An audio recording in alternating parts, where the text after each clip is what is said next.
Alright, now I have everything back together. It's time for me to start the vehicle. Alright.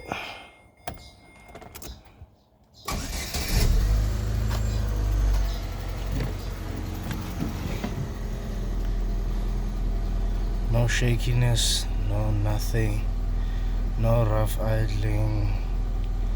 The car is just smooth, but I still have a check engine light. If you want to clear that, you have to disconnect the battery for several minutes and then connect it back. If that check engine light comes back, it means there's still something else that you need to sort out. But if you have a diagnostic tool, then you can just clear that out. Unfortunately for me, it didn't allow me, but I'm gonna try it again now that I've connected that vacuum pipe sensor with the connector. Let's see what happens.